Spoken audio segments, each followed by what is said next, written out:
What's going on, everybody? Man, it's your host, man. I'm C. Pierce. Today, Mike T's won't be with us. He's traveling with Wallapalooza out there at the Heat Transfer Warehouse event. Shout out to them. Shout out to him. He'll be here next week. But I brought out a special guest. I'm going to let this brother introduce himself. How y'all doing? Squad Creations. This is Pierre Nedrick at Pierre Nedrick on Instagram. If you feel me. So, man, give him a little brief history of what you do, what your thing is, man. All right. So basically, I have a clothing line called Learn to Fly. I don't have the logo on right now, but this is still one of my graphic tees.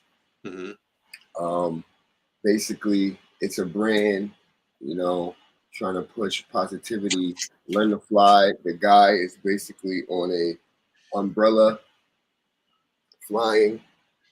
Oh, yeah. As you can see, you can't fly with an umbrella, but his legs are extended. He's going for it. He's taking that leap of faith. The brand means sky's the limit. Take that leap of faith. Be you, be fly. That's our slogan. Basically, in 2012, I had a line I was trying to start called Higher Learning. It was basically, coming out of college and just, trying to push positivity.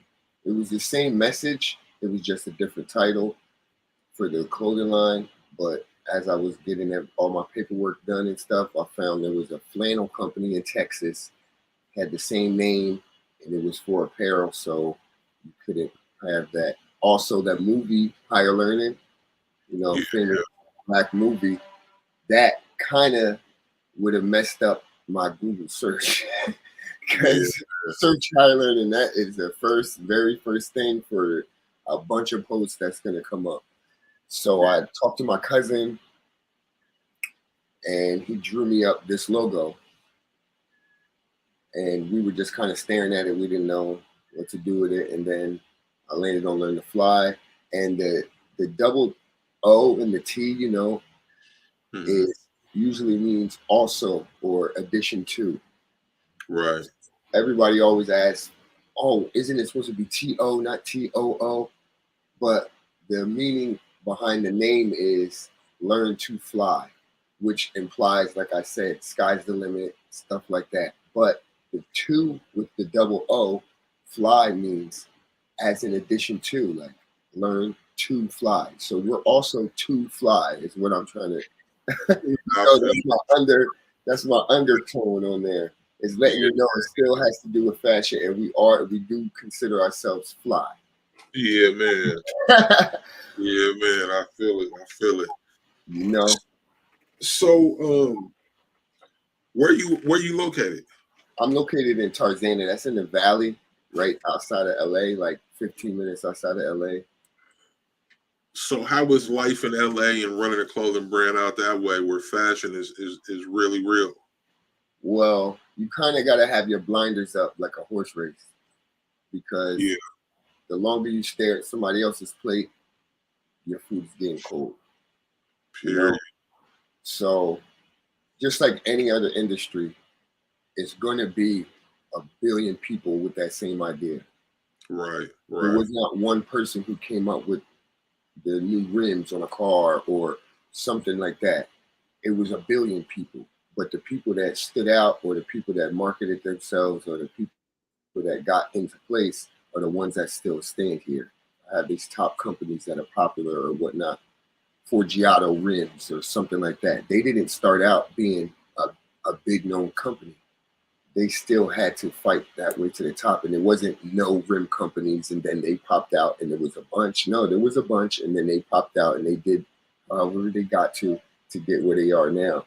That's the same with clothes. If you look at clothing in LA, come on, you could probably bump into more clothing brands than you can actors nowadays, especially since the pandemic when everybody was stuck at home and it became that, what can I do to make extra money? What can I do to keep my mind sane during this time?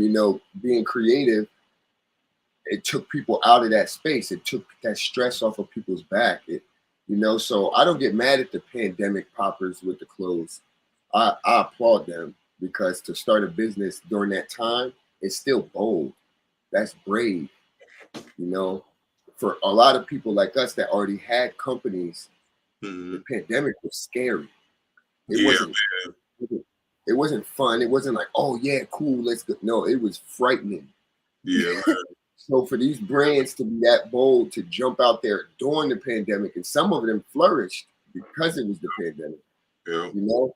So I applaud them because that was a scary time, you know, especially for small companies like mine. You know, I haven't been the biggest in marketing. I haven't done the best with websites and stuff like that. I'm still learning.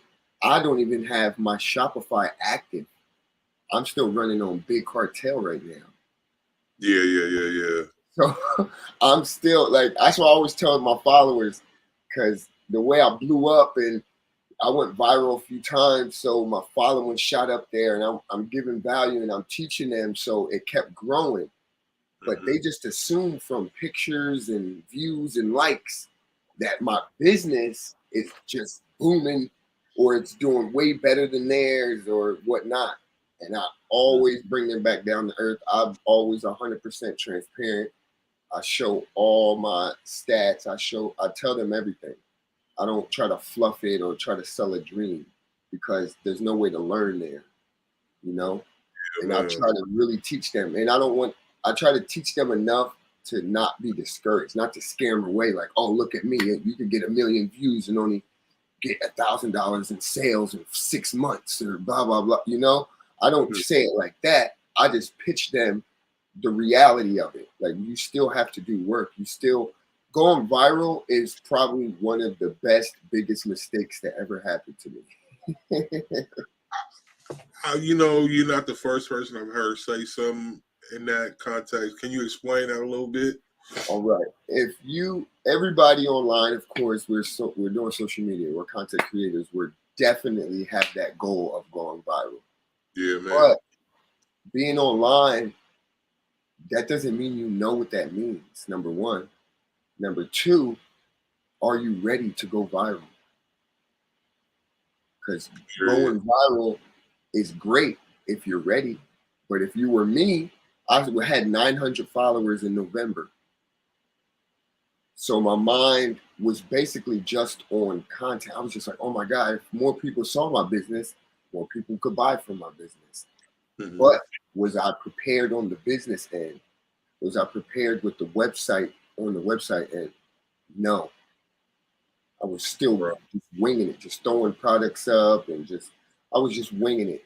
And I didn't have the motivation either. I was just still selling to my 10, 15 in-person customers, you know, like, you know, when you have to scale, you're supposed to spend more and do more and to make your business bigger, but everybody's still trying to make money.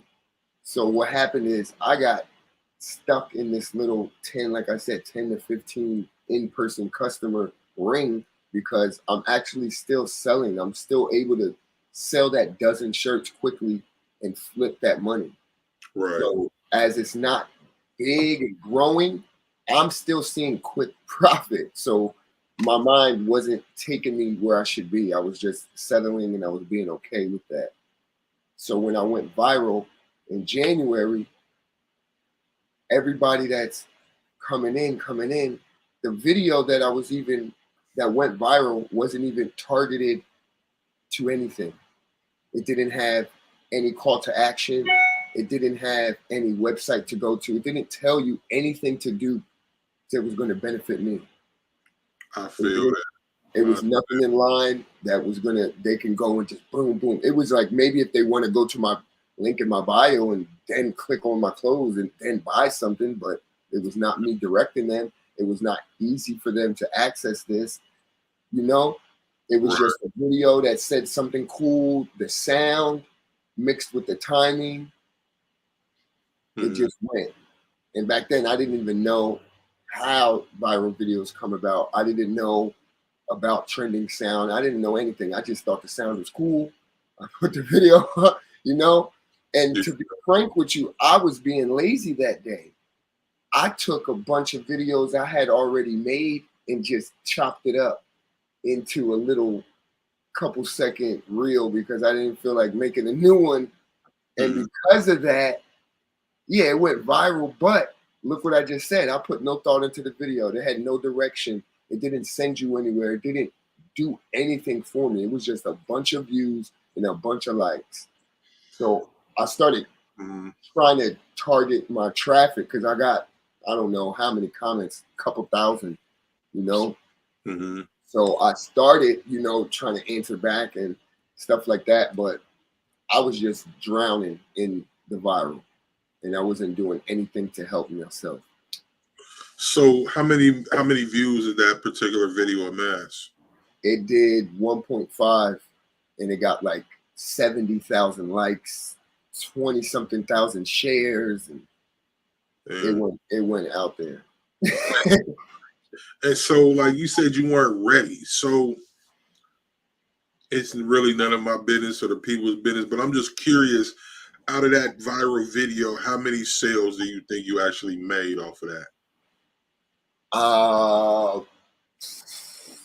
Because of the way you said there was no call to actions. One team sale, like, okay, sales naturally just from the views alone, maybe 2. Out of 1.5 million views. But when the comments started rolling in, people were asking a bunch of questions and I didn't know how to monetize it. This was my first time even answering real comments that if somebody I didn't know or something like that, you know? So I started telling people, hey, if you buy this shirt, I'll give you all the information. They were asking like, oh, where do you get the machine from? Where do you get the transfers from? They didn't even know what DTF was on this particular video. I was schooling everybody, oh, that's not vinyl, that's DTF. Or they're like, how are you layering that? I get so many colors and blah, blah, blah, blah, blah. Basically, that was that time, you know? So I started telling people, hey, I'll tell you, go buy a shirt from my website, screenshot it, and send it to me, and I'll give you everything you want to know. Basically, like what people do for like vendors list or manufacturers list now, but I didn't know what that was. I didn't even follow any of these other people. I didn't follow anybody that was making clothes. I didn't follow Heat Press Nation. I didn't follow anybody. I was still following music people, celebrities, stuff like that, you know? Yeah. So you hear so many stories of this where the virality doesn't help a person. For the most part, doesn't help. I've heard several people say like it's a hindrance more than anything. And like to hear this, like you kind of touched on it, but what are some of the things you put in place now so if you do go viral again, you'd be able to handle it this round? Well, with the first off, when I first started getting DTF, it made me like excited, and I tried to switch my business model a little bit, kind of. So I didn't have to spend as much overhead. I picked a few designs for DTF and I just got a bunch of the sheets ready, you know? And then I had a bunch of t-shirts ready. So basically, because my business isn't that big, I can do my own print on demand. Right. I can get an order right now, make it right now, and still send it out today. Right. You know, so that's what I was doing. So I made my site easier. Like I scaled it down, like for stuff that I know I can have, but make it wider. You know, like I said, it was a couple more designs that I would have had if I had to go to a screen printer or something like that. But I still scaled it down so it's easy. Like, okay, they're gonna get 1 out of 4, and I'll be able to print it and bust it out. So my website is easier for me. And it's like pretty much stock. It's not all over the place. Like, oh, I can get you this. You know, I was running ragged. I'm like going downtown every other day. Like, yeah, I need a pair of sweats and cream and large and XL and this and that. And run it, you know, just because how easy it is to make. And I fixed that with the inventory. And then now I have digital products. I was against the whole ebook thing. Like I told you before we got on. These little gurus put a real bad taste in my mouth. So even after I started monetizing my content and finding my tribe and really having them good on my Instagram, I strayed away from all that stuff, and I was the give it away guy because I am so tired of these people. It's like irks my soul. So I have an ebook, and I have a vendors and manufacturers list that comes with all my DTF transfer companies, all my blanket apparel companies, and stuff like that, and my overseas manufacturers that I personally used and tested, and and I'm selling that list for $1. Yeah. That's basically just my time and energy I have to do by answering y'all and crap like that. But with taxes and stuff like that, I ain't making no money with $1. That was a here, and they feel the same. Yeah. And the ebook is $17, but it's on sale for $10. Mm-hmm. But like again, that's not that bad. It's pretty low if you look around. Yeah. I'm seeing $100 and $50 and so many high price ebooks. And it was like very, very much asked for and wanted. I did not shop this around, Yeah. And Yeah. this was my gift to them because they always ask. But it was smarter. I got over my little issue, and I figured I could help more people, and they'll see the difference. So in place now is 2 digital products, so I don't have to answer all these questions. And because the title of the ebook is How to Start Your Clothing Brand for $200. And I have a video right now that's currently at it's at 699K. Uh-huh. Going viral right now. And the title is How to Start a Clothing Brand for $200. Oh, yeah. They eat that up. So that's perfect.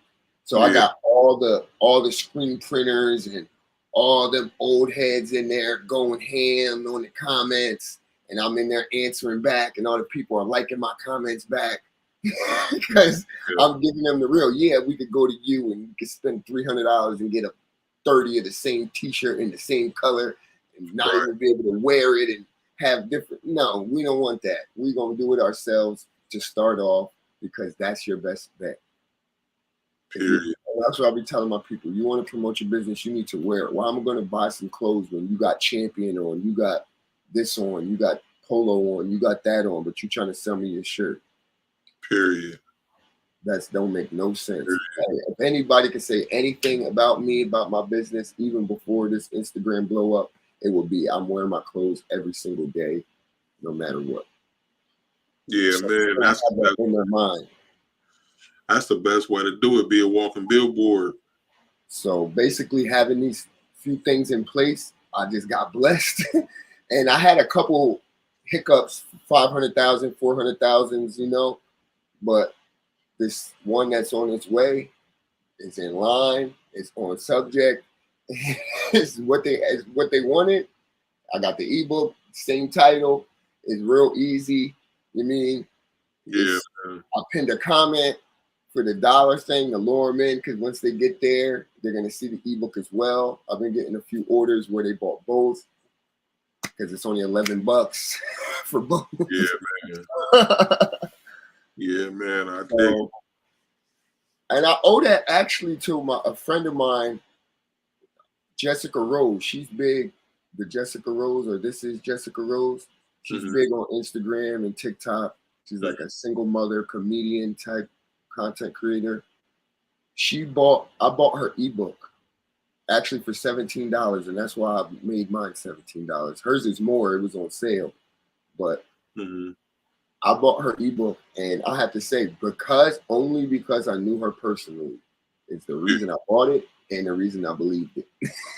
Yeah, man. But she makes 6 figures off of this, how she monetizes in her brand deals, and this is what she does. And I've seen it personally, so I believed it. And I got her ebook, and that's what showed me what to do after that viral video. Because has a chapter in there that says, what are you going to do if you go viral? Right. And I was sitting there reading like, oh, wow, I wish I had this, because I had no idea. All I was doing was keep showing my fiance my phone like, look, baby, it's up to this much. I know, feel it. Yeah, man. Yeah, man. Live in your lane. Period. Period. Yeah. Let me. I'm gonna read a couple of these comments over here, man.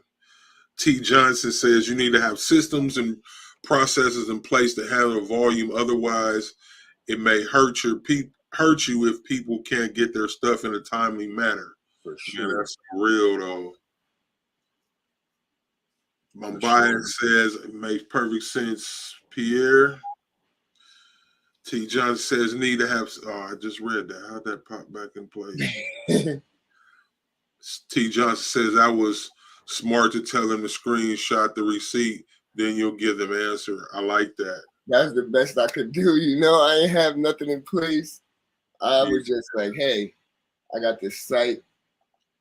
Come on, show some love, And the crazy thing is, that means they was paying 38 to 42 after shipping.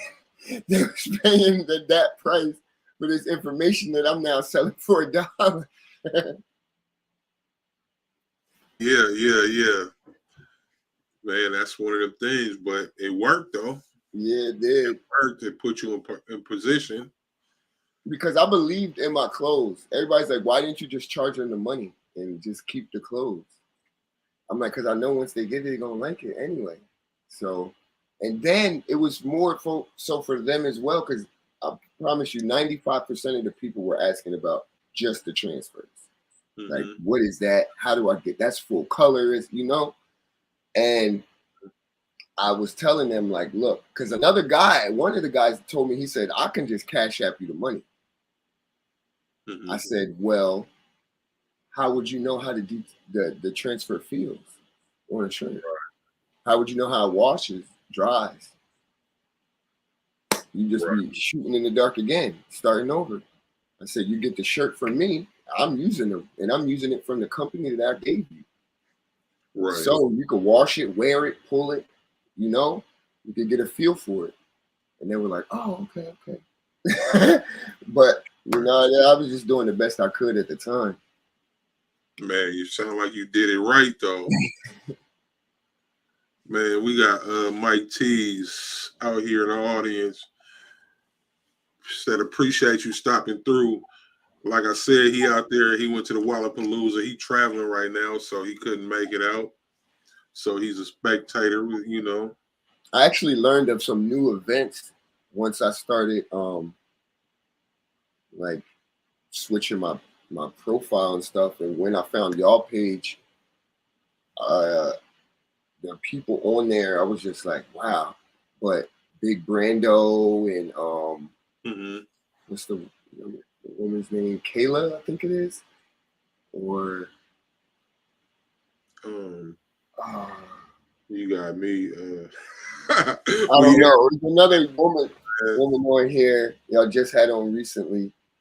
And Brick. Yeah. Brick. Yeah. Recently we had man, so many people. Now you got me thinking of Crafty Brick. Yeah, that's the one. Craft with Brick. Yeah. She was at was it Impressions? I want to say Impressions Con or one of those things. The Impressions Expo. Yeah. And that's how I learned about, and that was recent. That's how I learned about these expos and these. I didn't even know they existed. Man, they right there. You in LA? They right there. They got the. Man, I'm like, it was in Long Beach. I'm sitting right here. I had no idea until it was over. Twice a year. And they I'm got coming up again. I think in September, October. End of September, early October. Another impression show in Long Beach. Yeah, I'll definitely be in there, and I'm gonna most likely be at somebody's booth because I've had so many brand deals since then. Yeah, I'm gonna pitch myself into a booth for sure. Yeah, man. Yeah, man.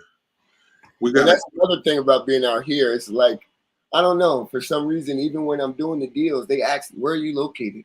Los Angeles. Oh, great. It's like, why is that great? But so many stuff goes on here, I guess. Yeah, it's a lot of stuff out there. It's more than just impression shows out there too.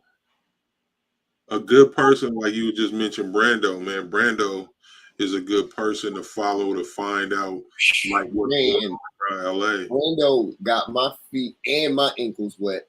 Yeah, man. I was on his page scrolling. I'm clicking everything. I'm clicking every single one. I don't want to miss one. Yeah, he brought me him and the T-shirt side hustle. Stan. Yeah. Yeah. Stan's cool. He didn't called me before. Jumped on regular FaceTime. Yeah. Real dope. And Print God. There's a guy named Print God. I don't mean that's his Instagram name, but he has Print God. Who is the Print God? I know who the Print God is. I can't think of it. I can't think of who he is right now. But yeah, man, it's a lot of down to earth people in this industry, especially once you start going to them expos and stuff, and you start meeting these people in person. You'll find that a lot of these people are who they really are in real life. You know what I mean? Like that TV or that I guess that TV personality is really them. Yeah. You know? Yeah.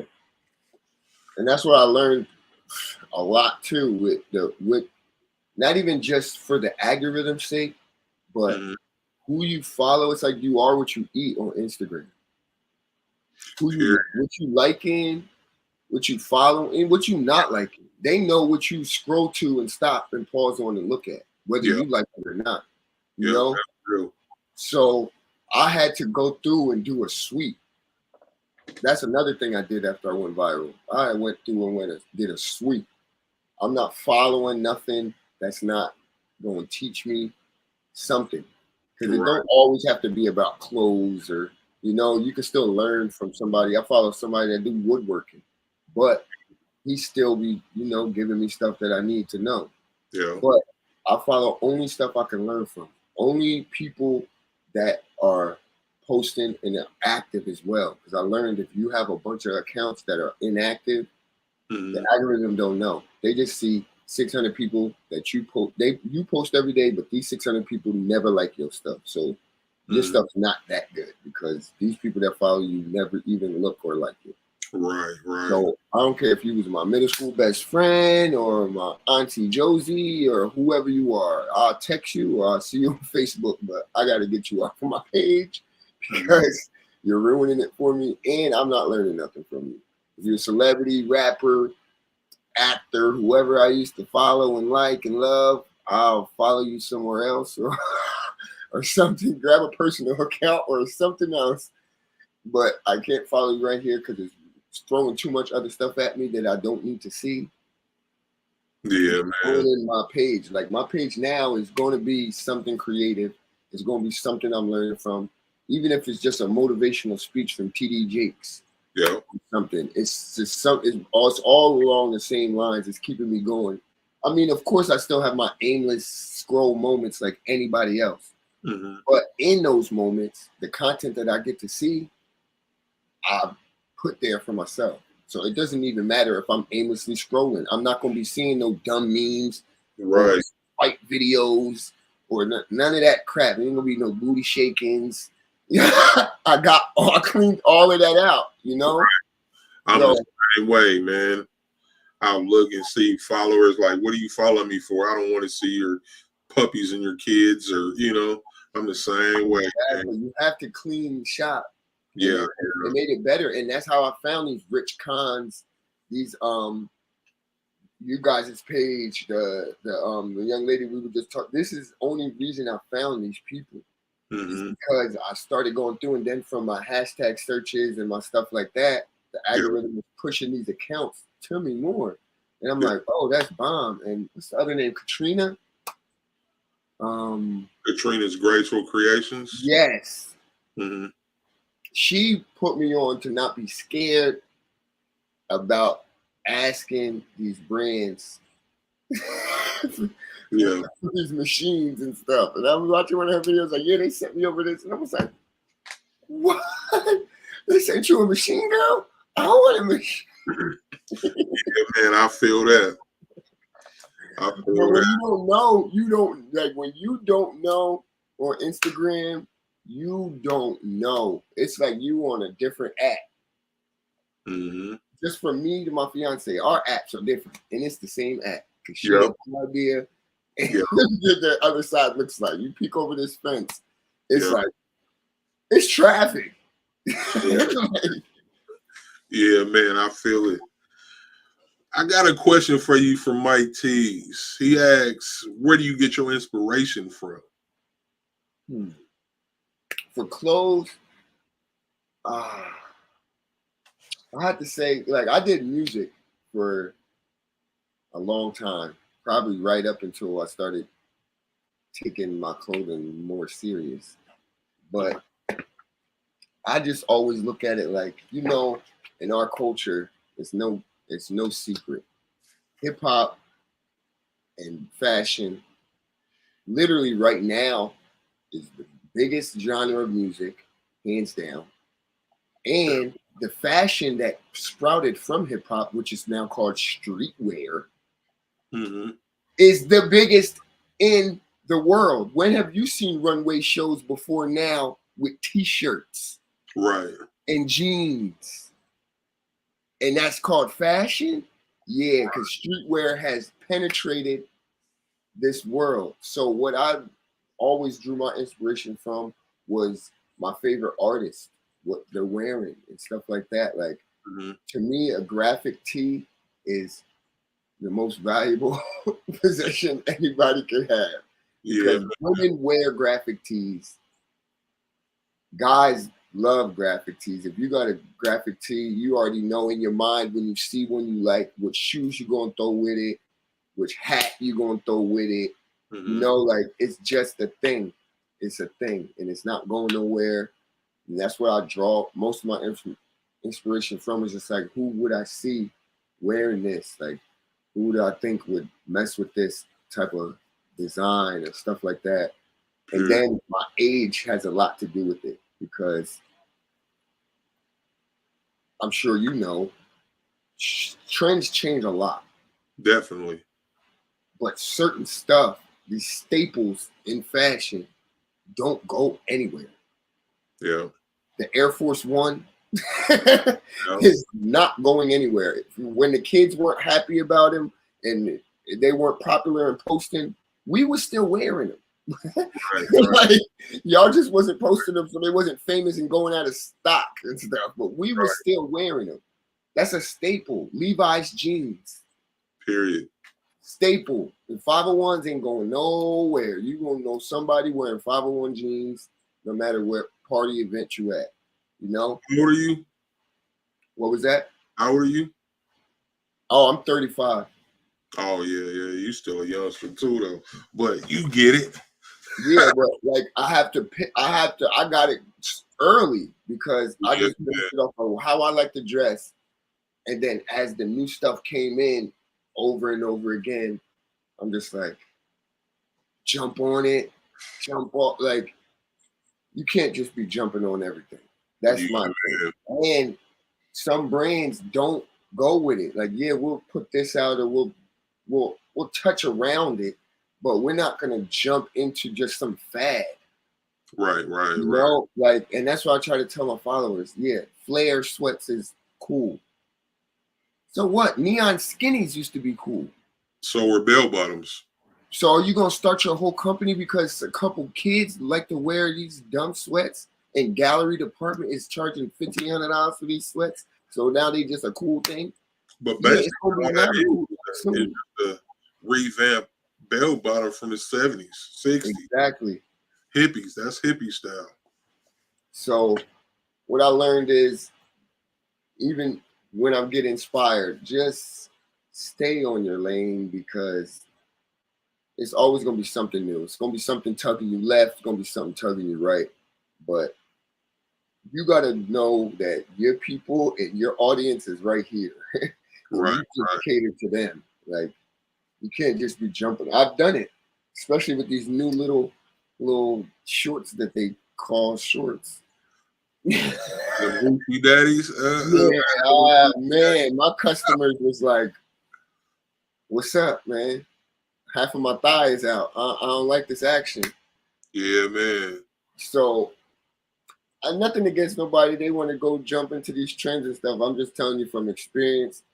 If your customers are one way, don't fight it. Go with it. Period. Don't try to redo the bread. Don't try to reinvent the wheel. Just stick with it, because that's why I use American Apparel 1301. Me too. I'm wearing one under this hoodie as we speak. I learned from when I was doing my whole, like, thinking back, even when I started doing stuff myself, I'm like, what? I'll go grab old shirts and stuff I was getting from screen printers. Like, what is this? What is this? They already ripped the tags out and stuff, but I'm feeling the shirts. Mm-hmm. And I'm like, this is the same thing. I'm like, I might as well get these. This is the most popular. This is what I like. This is the most popular. This is 6 ounces. It's not that you can't pinch it and get no little nipples or nothing. Like, you can't see through it. You know what I mean? Like, and it also comes from the era I guess I was raised in. It's just it was heavier tees. It was better stuff to me.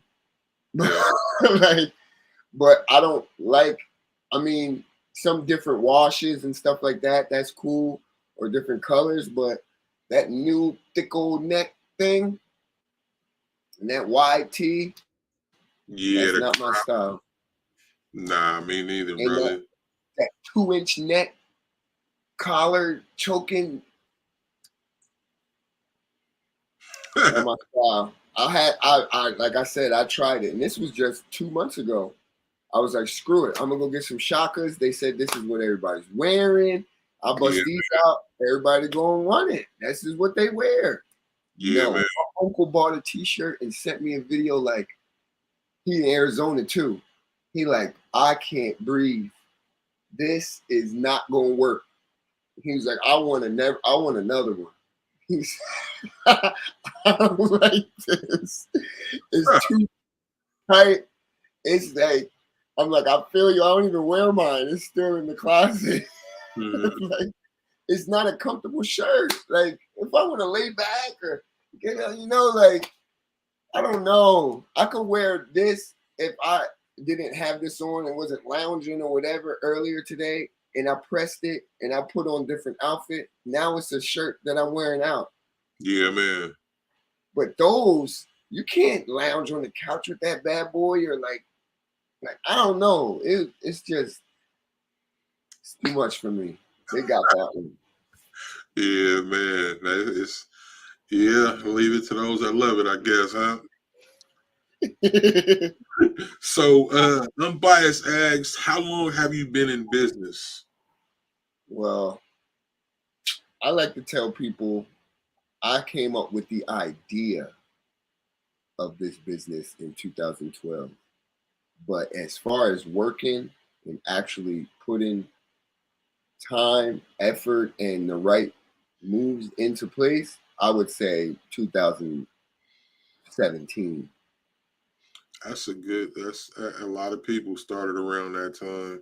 Because everybody I know tries to make everything sound like they've been doing it for so long, but sometimes you shoot yourself in the foot when you say that. It's like, oh, I've been having my clothing line since 2012. Well, that sucks because it's still right here. And it's 2023. So I just, like I said, I'm always completely transparent. So yes, I came up with the logo 2012. Probably did 20 shirts in 5 years. Mm-hmm. Mm-hmm. Like, like not even 20 designs, 20 shirts. So I don't count that as you started a business. No, I started an idea. That's it. 2017 is when my mom passed. She just, the last thing she was saying was just like, oh, I don't like you being in Jersey. You're not doing your stuff. You need to go back to LA. I know that's where you're happy. That's where you work. That's where you do your stuff. So I'm like, came back. 2 weeks later, she passed. So I went right back. But it was good. It was a blessing. I remembered everything. She didn't pass in an ill way. I got lucky. I was happy. But because of that, I came back and I went 100%. And I learned that I was going 5% before that. I stopped fooling myself. I stopped making excuses. I started holding myself accountable, and I started educating myself because everybody wants design. Mm-hmm. Mm-hmm. Oh, look at this. It's so cool. Look at this. It's so cool. Yeah, so yeah, I didn't know about, even about, like we were talking about the t-shirts. I didn't know nothing. I didn't know, couldn't name one blank t-shirt company. Right. I couldn't name one transfer company. I couldn't give you a name of a heat press. Mm-hmm. I didn't even know what the difference of heat presses were. I didn't know how to work a heat press. I never had a heat press. Even in 2017, when I was taking it more serious, I was still going. That me taking it serious was taking $1,000 to a print shop. Yeah. You know, I'm like, oh, I'm gonna take a whole 1,000 because I'm serious. You're an idiot. But I learned though. I did it though because I needed those lessons. I needed to learn the ins and outs, you know, even though it was a bad way. But I got those scrapes and those bumps, and that brought me here. Like, and if you get screwed, you're gonna want to know why. So that was my first way of learning. And then I learned pricing. I learned everything. Because I can tell you the truth, I didn't want a heat press. Heat press in my mind was vinyl that my little cousin used to do for his clothing line. That stuff was ugly. So that's what was in my head, like, oh, that vinyl stuff? Oh, no, I don't do that. Like, that's all I was thinking in my head was no vinyl, I'm good. But I didn't know much. And it was just from the outside looking in on his little bedroom operation. Mm-hmm. But as I learned, he didn't know much. That's why his stuff looked the way it did. Right. So here go August Long Beach GPX Expo is the second week in August. Oh, I gotta get on it. So you got a couple of weeks, half weeks to get out, you know, go check one out. G6 Customs. Let me run through some of these precious pieces. What's going on? Hey. Bias said, period, only follow business-minded people. My camera's in my way. So you can learn from them. Sorry about that. My camera is right here. Mike T's. Where'd you go, Mike? Hold on.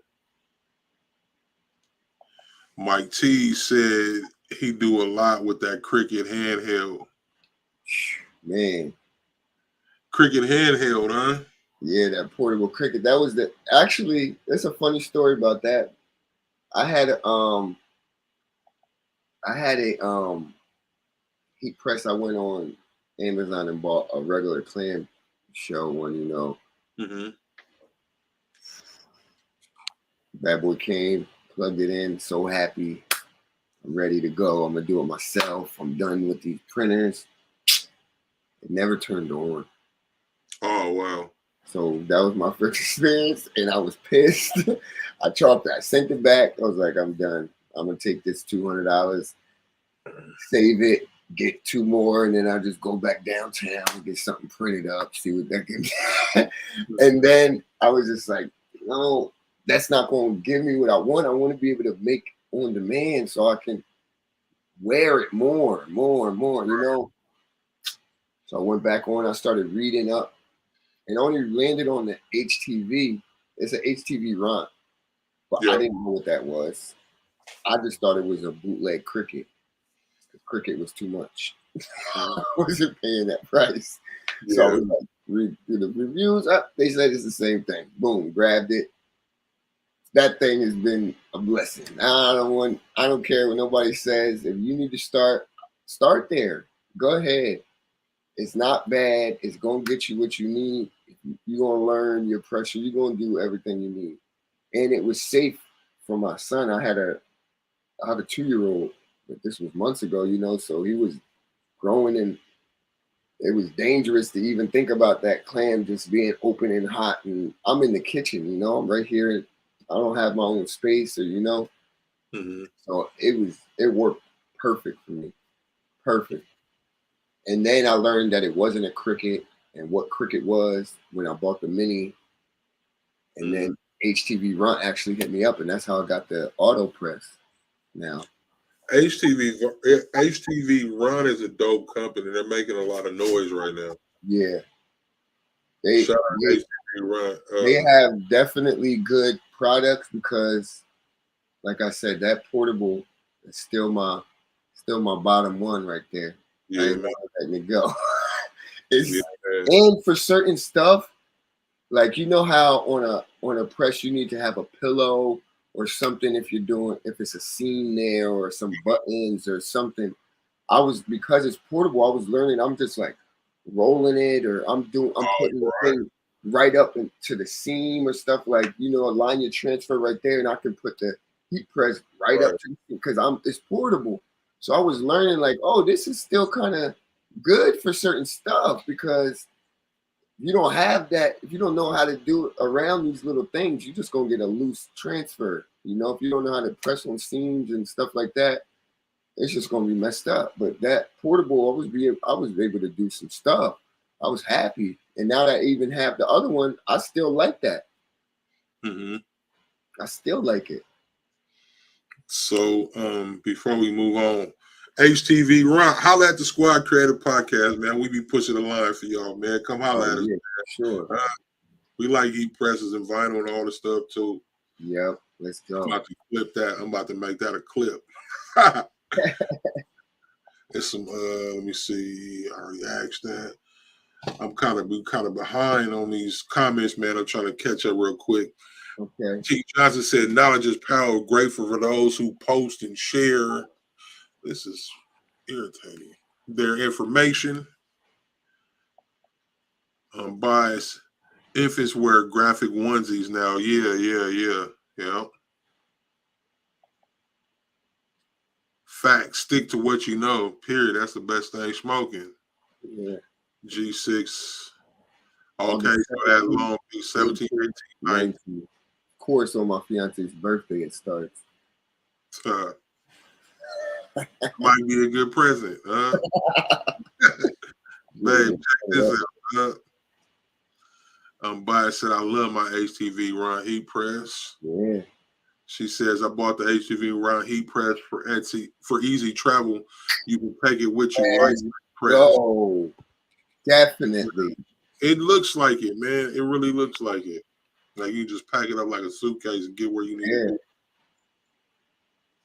And it's affordable. Yep. That's what I tell people. Look, you want to invest, you want to start, even if it don't work out, your wife, your somebody, your grandma, they can use it.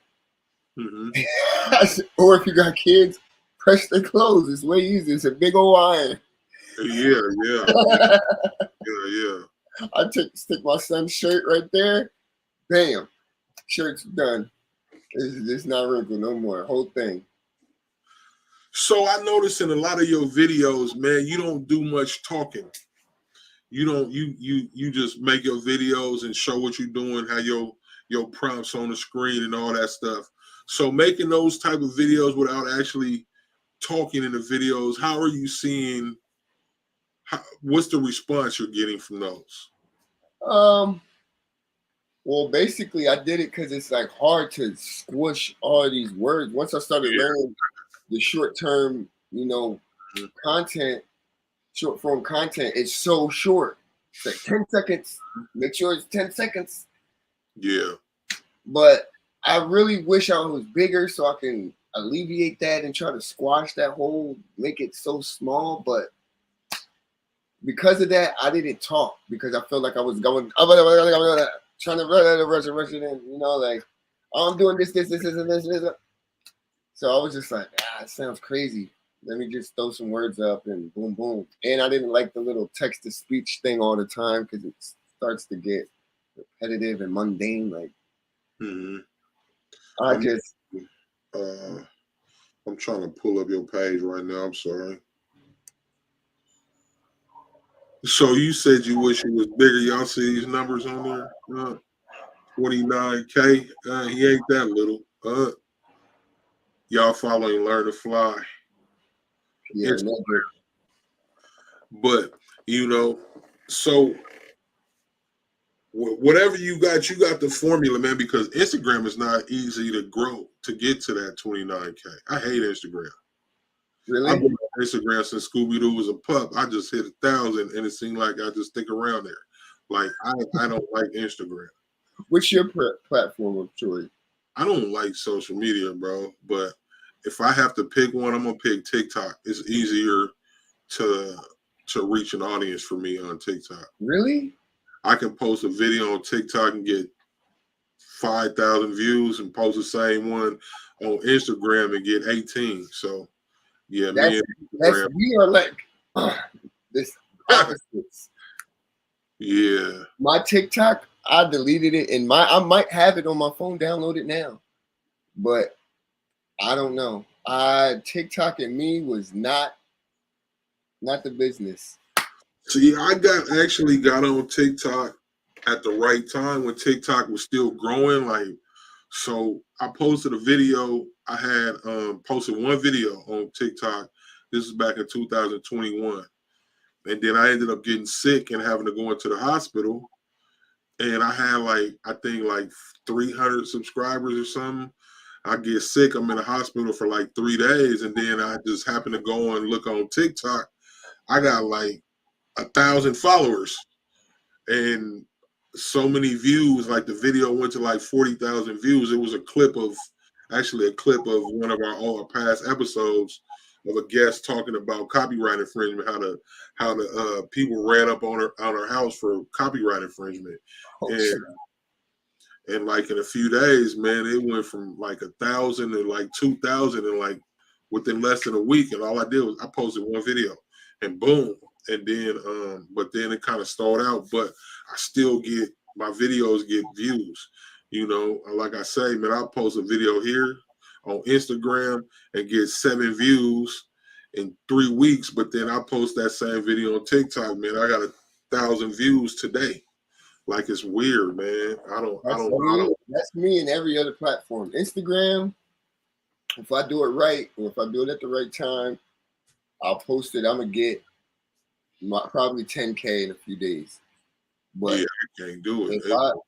If I go on Facebook, it's gonna be my grandma and my brother.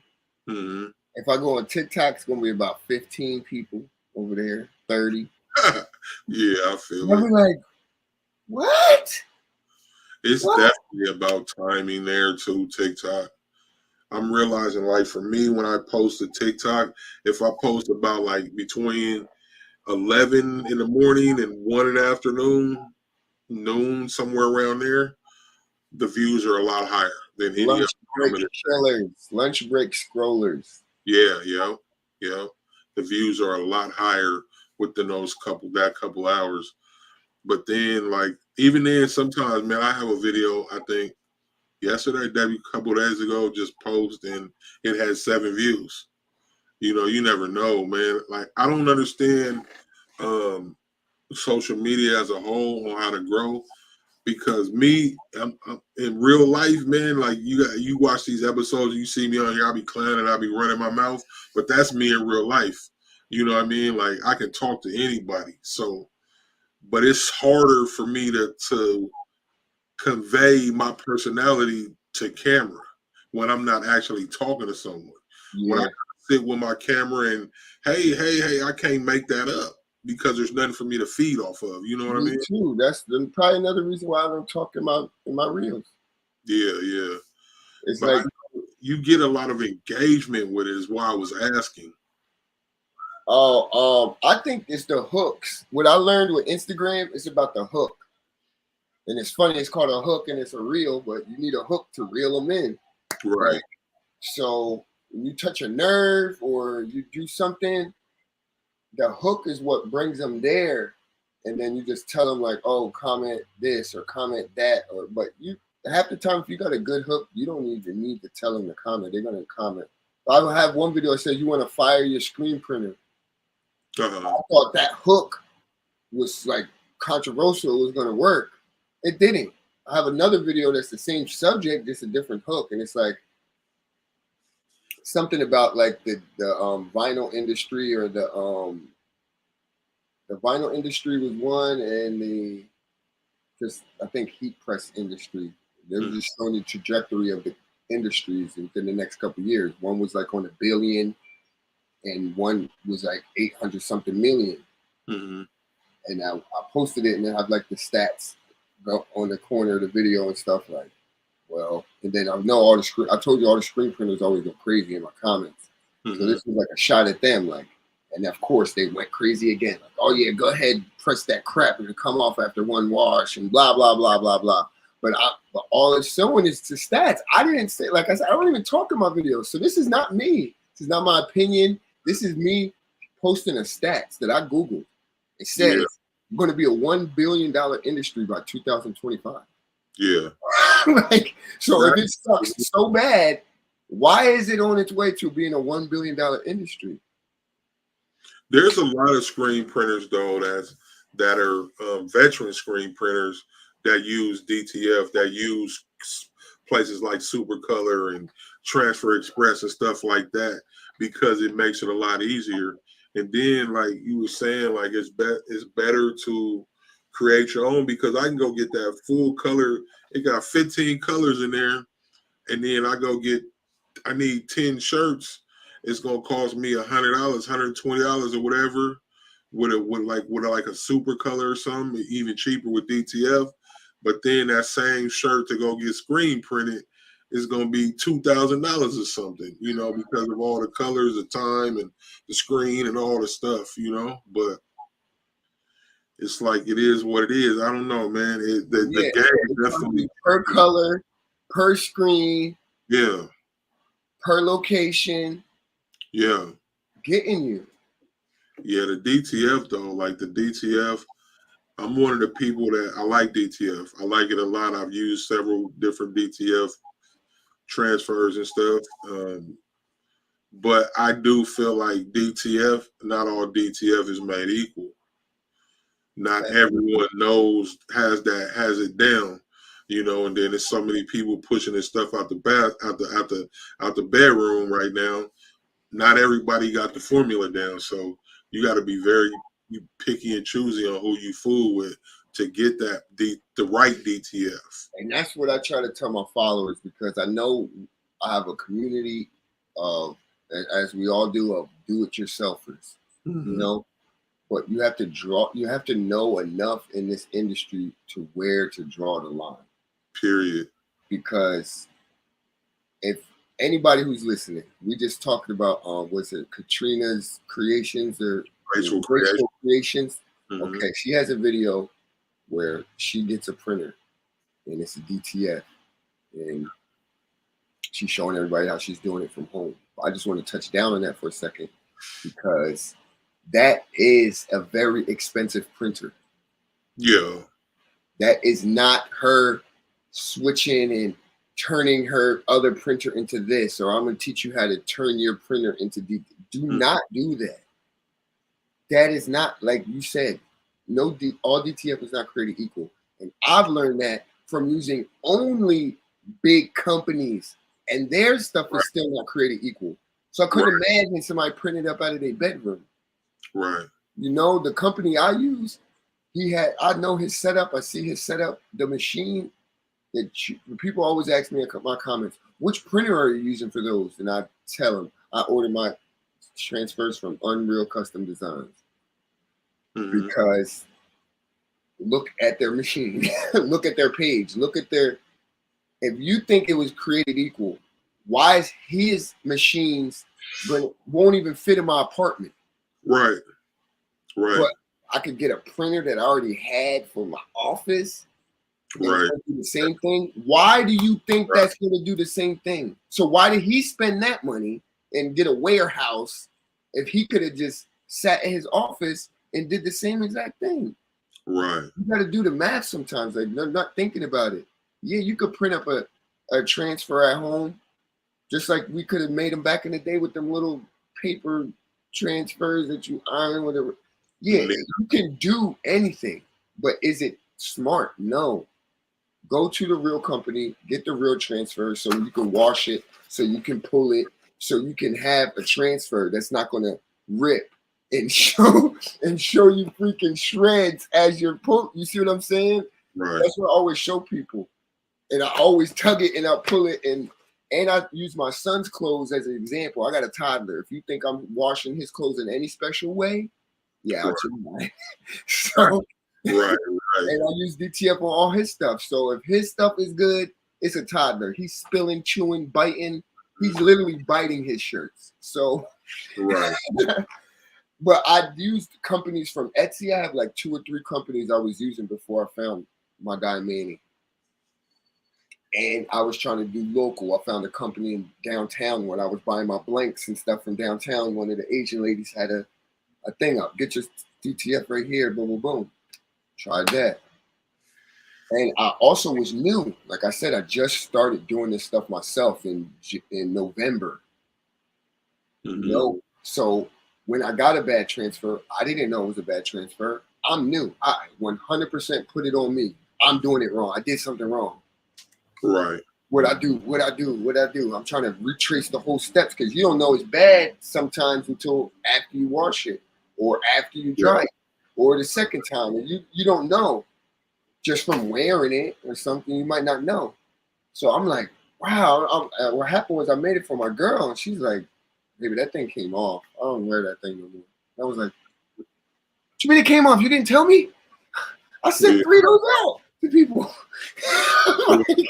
like, so in my head, like I might have lost 5, 6 customers that I don't know. Because nowadays, you got to really piss somebody out for them to not know you that well and then go leave a horrible review, you know? Right. They're just not going to call you or hit you up again, you know?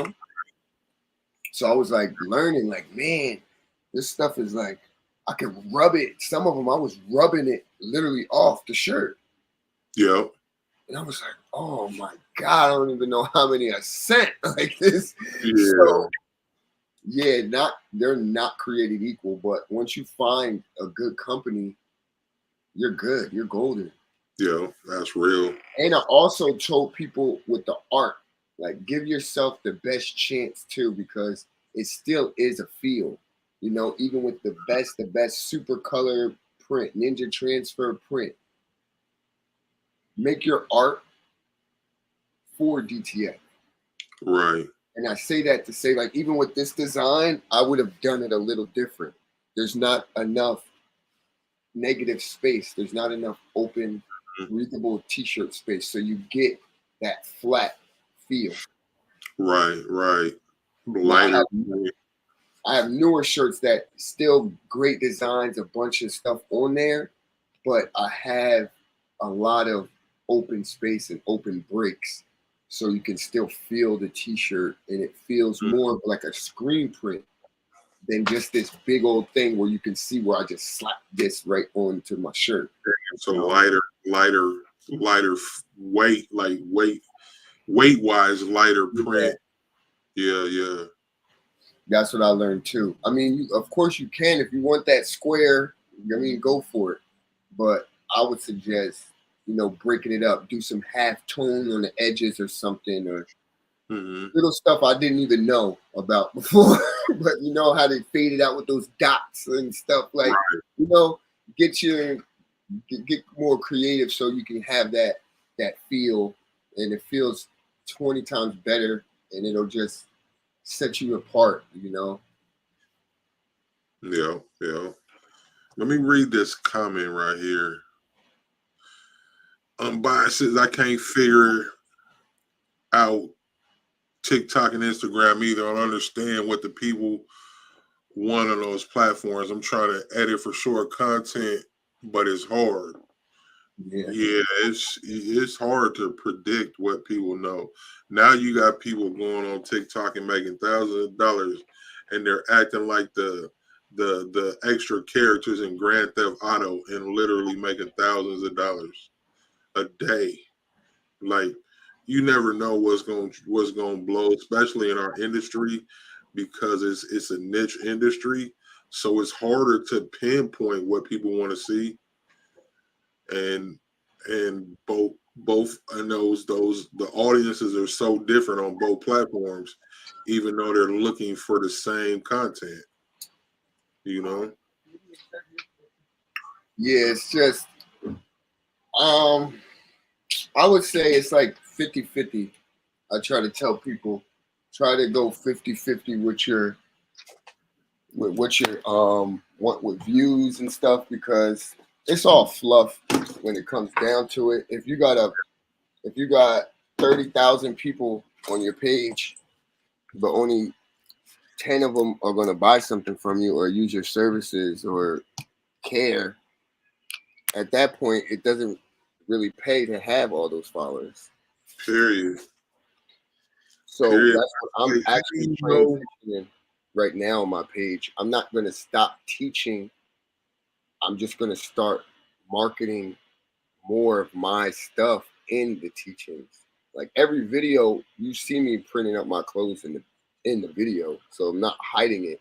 But the words and the content is wrapped around someone gaining knowledge. So it's Right. taken away from myself. That's why the digital products are helping, because that's the knowledge I'm giving out. But I wanted to focus more on just my brand. Right. Right. So now you can, if you see my last probably 6 videos, maybe hit over 6,000. Uh-huh. Like maybe, Yeah. well, I think one is at 8. But what I'm trying to say is, when I'm about my brand, it's going to be 90% lower on the views, 90% lower on the engagement most of the time. Like I've had a couple do good, maybe 10, 30,000, but I was still happy because it was all about my brand. So it's still worth it, rather than getting 600,000 and that's just somebody wanting to know how to start their clothing brand themselves. Right. Right. So it gets discouraging, and I have a lot of people ask me like, how do you still want to sell clothes when everybody just wants information online? No one wants to buy it. They just want to know how to do it, how you did it, you know? And I was just like, well, just like I found y'all and I found this community online, I'm just gonna have to find the consumer community, because if we forget, we're still the consumer beings. We're still consumers at heart, everybody. So Right. your page, just like mine, I'm not saying y'all, I'm saying us. If Mhm. our pages are geared and they're getting different people, we have to change it, because it's still somebody on Instagram that's just here to look and shop. Right. And so just because I found all these people that want to learn, I need to find all these people that want to buy. So I'm going to market myself that way. I'm going to start slowly pushing it towards that direction without taking away from what I do, because I still want my brand deals and I still want my tribe and I still want to feed them. Right. But Right. I still need the market on my business. Right. So I want to ask, man, back to your brand, man. So you in LA, man. You in the West Coast fashion mecca, man. Like, so what type of things you getting out and doing pop-up shops, or you in the streets with your clothes, or how you doing it out Never, in person? never. That's Ever? another thing. That's another thing. That's why I couldn't wait to talk to y'all. I'm here to tell y'all, be in the streets. Yeah. The online is cool. It looks fine. It looks bomb. But the streets are still the best. Hand to Yeah. hand, mouth to mouth, person to person, still the best sales. I haven't done an official pop up like at a festival or at a pop up event, Yeah. but I've done my own little just around whatever's. But this year is the year that I said, oh, I'm jumping on every single thing. Come August, I'm jumping on every single thing that's cooking. If you let me put a table up, I'm putting a table up.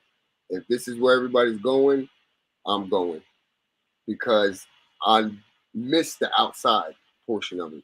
Focusing on the social media for the last 8 months or whatever is literally has me stuck in the house. Right. I Man. forgot the outside even exists, and I'm talking to people. I started meeting new people, and they're like, oh, did you go here? Did you go there? Did you go there? I'm like, no.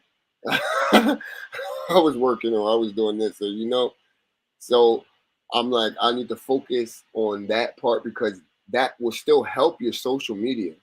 50% of the people at these events, they're walking by and they're just following brands that they like or something. For sure. So it's not a loss that they didn't grab something off your table or they didn't take something. They still learned you. You gained a follower that you can turn into a customer. So the pop-ups is to me, it's like an in-person reel. Today, you're here. You show them your stuff. You feel me? Even if nobody buys nothing, you got a reel on this new app called Real Life. Yeah. Today. So get out, make some comments to a person. And I bet you they're going to make a comment back. That's how I started looking at it like that. And then, like you said, I'm great with speaking to people. I know how to feed off other people. I'm the best. This is how I came this far. But online, that robs you of it, so to say, unless you're going live. And even going live, like it's hard to, I'm not going to read a comment and just go, yeah. It's not the same as talking back and forth like we are. So it's just so much better. And I really kick myself in the tail for not along this time being at these events, being outside, like pop-ups outside, still hands down the best. For sure. Man. I was just talking to my little brother, man, today before we got on here, and my little brother has an interesting story. He started a clothing brand. He's in prison. He started a clothing brand a successful clothing brand from prison, and it's called the Movement, Freedom Movement, and like got manufacturers and all the stuff. And we were just talking about that like today about just me getting outside. And man, I'm still in recovery. I lost my leg a couple years ago, or a year and a half ago. And so after a allergic reaction to the COVID vaccine, it almost killed me. And but so I'm still in recovery. But I was just telling him, like, man, I'm better in person, man. I need to get out there and talk. He's like, man, just get out there. Even if you ain't walking, because I don't have stamina. I'm still building up my stamina and stuff with my prosthetic leg. And but it's like he's like, man, just go sit somewhere and holler at people, because that's the best thing. Smoking like this internet is the internet. I don't know, man. It's tricked us into believing that it's real life. And some people want to live their whole life on the internet, like go live on every moment, man. Everything is not a viral moment, and like so. I feel like it's cool. I love seeing people, especially like doing this podcast, man. You don't know how many people we sat down. That's like you were asking, like you were trying to remember now. I'm like, I still see people. I go get on TikTok or Facebook or Instagram right now and be like, oh yeah, I interviewed them. We've interviewed them. It's been so many people. Not that nobody is less important or I forget, but I forget because we've done this so many times. And stories begin to meld together. But like, man, like I say, man, I could talk to anyone. I could start a conversation with a child, an adult, and everywhere in between in real life. I think this podcast at one of them events or expos, or it would do well. Yeah. See me, man. I'm in recovery, so I don't be wanting to travel and stuff. Mike T's be at everything. Like I say, he out there in Fargo, North Dakota. I don't even know if my kind is supposed to be in Fargo, but I think he's traveling back right now. But like, it's something we talk about. We need to step out because there's a few different T-shirt podcasts, but none are like us. Because I say that because we don't discriminate against levels. You can be in your bedroom or you can be in the boardroom and we gonna holler at you. That's why I was so obliged. I was so happy that y'all hit me up because I was self-conscious about it. Even before after I got that girl's ebook, and everything, reading about the brand deals, I was still mad self-conscious. Like, but why would they want to mess with me? I'm in the kitchen with this smallest, corniest press. Nobody has this press. Everybody got the cool one. Everybody got a setup with a backdrop and they shelving with all their clothes and stuff. I'm on the kitchen table telling my son to stop throwing his food up here, telling my girl to stop walking to the kitchen so I can shoot this stuff. Straight up, brother. I started in the kitchen. You go to my YouTube channel, 12 on Apparel. You look at my first videos, bro. My heat press is on the counter. You'll literally see me open the freezer and using some cold peel vinyl and a bag of peas out of my freezer and using that to cool off the vinyl so I can get it to peel a little quicker. So I understand, man. Like, I think that we chose to highlight people because we're telling a story. It don't matter your numbers. It don't matter how big you are or where you're doing it from. But we look at people who have a sort of story to tell, and you had a story to tell. Mike Tees is the one that discovered you. He turned me on to you, you know. And I'm like, man, okay, we can do this right here, you know. But you know, you had a story that needed to be heard, you know. So yeah, and I try to tell people because like, if you can't get nothing out of it, just start.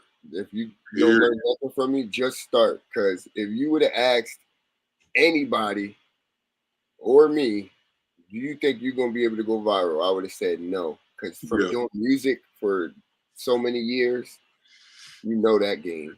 I hear the music myself, man. I got some music. You can post a music video, a different music video every day. They don't care. Nah. They don't care. Like, they do not care. I could sell more t-shirts than a Drake album, probably. Because if they're not getting it from Drake, we don't want it. Right. Like, music is like, so coming from that space to here, I wasn't even expecting nothing. I was just doing this because I wanted to. Right. I wasn't expecting to get no views, no new followers, nothing. I was just going to be talking and doing it to the people that already followed me. Right. You know, but the community and everything grew. And I'm just like still getting wild from being at the kitchen table. Like, wow. But it's just going and starting. You never know what you can offer. You don't know who you're helping by even doing it. Everybody has so many people that shot me videos of them with a whole room in their house. They got big houses. Mm-hmm. They got equipment in boxes. They bought it, never opened it up. I'm looking like, what? Yeah, you never know who's watching. Period. It's crazy. But I love it. I turned my friend onto it now. He bought his own DTF machine. Mm-hmm. He got his own his own heat press now. He got a hat press now. We building a little sweatshop between the two of us. Just because I was shooting videos, used to be my roommate, you know? But he just started asking me like, oh, what are you doing? You doing good? And I was like, I kept it real with him. I was like, look, if I got 100, I can make it 200 off of clothes. That's the best I'm doing. That's the best I'm doing. But it's still a green if you do it right, you know. But I want to grow. And I said, I just wish I had more people around me doing the same things, you know. This was before all the viral stuff. Mm-hmm. So he started doing it. He got his stuff going, but he was getting discouraged, of course, because he's not getting no love online. He's like, what is this going to happen? Then when I went viral and I started doing my thing and I got to hear, now he believes it, you know. And then I showed him, like, the views don't mean crap. Like, he got more sales this month than me. And he just started and he has maybe 700 followers. Yeah. It don't matter. He tapped into a realm that is good. He makes that mushroom trippy stuff. Mm-hmm. Half of his stuff glows in the dark. It got crazy graphics, stuff like that. Mm-hmm. People love that. People getting faded and they tripping out and they're doing that festival scene, that, you know, the hippie scene, stuff like they eating it up. They're eating it up. You feel me? But he's down. And because I have somebody that I can talk shop with and, you know, make moves, even with a pop-up, if these big name places, they want 200, 250 or, you know, for your booth. And if you're just starting out or you're somebody like me, and you got a girl or you got family, they like, you about to pay how much for this booth? What if nobody buys something? Or what if you don't make that many sales? Or, you know, growing is hard when you got a family, you got a 9 to 5, you got other responsibilities. Right. So I got my homie, he's up, he's for it now. So now we splitting the bills, you know? Mm-hmm. I'll bring his pop-up. They don't gotta know. Yeah. Then we one person. This shirt says this and this one says that. It don't matter. You know, like, because we both doing clothes. It's not like he's doing food and I'm doing clothes. We both doing clothes. So we gonna pimp them, get this, split these bills until we, you know, grow. Ain't nothing wrong with it. It's good to have some partners in crime. I even got some people online that they becoming good friends, you know, just from having the right community and like putting yourself out there. You can find what you're looking for in this doubting space of social media. Yeah, man. Like, the numbers really don't matter. Like, look, we found each other, y'all found me. Yeah. It does, like, it's just take a little bit more digging. But just like anything else, dude, if you put some work in, the real will come out, man. The real will show. Yeah, man, that's real. That is so real, man. Let me read what G6. Social media is a blessing and a curse at times. That's why we enjoy going to the trade shows to go meet and greets with all our vendors and fellow business owners. Yeah, man. I've been to the Impressions in Long Beach before. That was great. That was a great time. I had a great time. Pierre, is called working in real life. Yes, it is. Yeah, it is real life working, real talk. Yeah, man. So before we wrap, man, you mentioned music twice, man, and I skipped over it unintentionally, but talk about that a little bit. Let's hear about your music career. Well, actually, if I would have knew what I knew about social media now, maybe it would have went a little better. But basically, I'm from the East Coast, so I was coming heavy lyrical, heavy lyrical, and I got to LA, and in the real life space, I made a lot of noise because, like I said, I was heavy lyrical. I can freestyle. I used to be able to freestyle really good. But it's like riding a bike or like doing this stuff. It's just when you don't practice, you know. Right. But anyway, that's how I made my claim to fame. I'll get into any room and I'm going to steal the show. I'm going to steal the attention of the masses because it was authentic, 100% off the dome freestyles. They were not written. They were not borrowed. They weren't none of that. I didn't say it before last time. Y'all just wasn't there. So once people started catching on, it became a thing. Like, nah, he gonna freestyle. Like, people was like, I almost got into fights. I got banged on. Gang members. The Game, the rapper, and his manager, Whack 100, actually told me to shut the F up at a studio session. Oh, yeah. My cousin's a celebrity barber, so I've been in a couple rooms and stuff. But, yeah, shut the F up. Nobody freestyle here because I like that good. I was that good. So it was good and it was bad sometimes because people don't want you to be, or like somebody call you out like, no, he freestyling. Y'all not freestyling. I don't, like, you know, stuff like that. But it was cool. It just got depressing. It got hard, and the lifestyle kind of was more attractive than the work because of the results. Period. I understand. I was in LA, and like I said, my cousin's a celebrity barber. I went on like half of a little 5-city tour with the Game for his 10th anniversary of the documentary album. And everybody's like, wow, for real, what did you do? Nothing. I was a male groupie on stage. I didn't do no music. I didn't do none of the shows. I didn't get to rap one word. Neither did none of the artists that he even had under him. and I was just there with the barber. Yeah. So it was a good experience. And like I said, the lifestyle of being an artist in LA and actually knowing some people and was more fun than the work because I wasn't getting any results. I Mm-hmm. wasn't getting no looks. I wasn't getting any. I had to pay to perform. I wasn't even getting free shows. Yeah. I have to pay $150 or $200 to get on the stage, you know. So from there, I just was done with it. And my producer had died. He OD'd. So I just kind of just ran from that whole scene. Mm-hmm. And I wasn't being smart about it. Like I said, the lifestyle was better than the work because of the results. If I would have been doing merch and if I would have done any of it the right way, I probably would still be doing it. Yeah. Artist merch is really real big. Yeah, it is. All that, like I wasn't tapped in on anything, and the music started overshining. Not overshining. The clothes was always more popular than my music, Mm-hmm. but Mm-hmm. I was going harder in the music and shining the clothes away. Like, oh, don't worry about that. Look at this, Mm-hmm. instead of knowing how to integrate it, and it would have just helped me. So I just chalked the music all together and started giving my energy to the clothes so I can focus on one thing.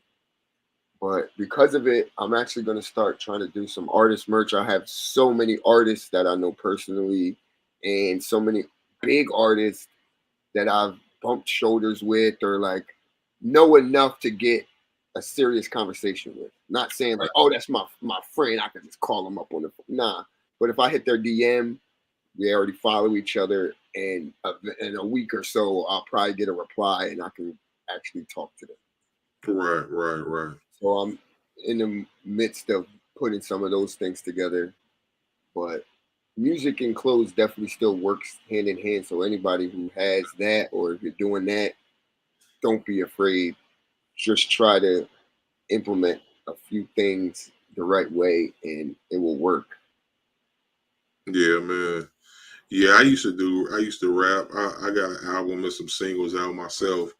But like always my silent self name was Mr. Underrated because people look at me and I'd be like, I can rap and they'd be like, oh, and then when they actually hear my music, they're like, damn, I've always shocked people with my shock Yeah, value because they don't expect me to rap because of the way I look. They don't yeah, expect me to rap how I rap, but I used to love rap, man. That was my thing, man. Like I didn't want to be nothing else me a too. rapper until I decided I want to do a t-shirt. I understand it, man. It's the passion. It's the passion. Like the stuff it takes to to get over everything, you know, and then still say it, be bold, be proud.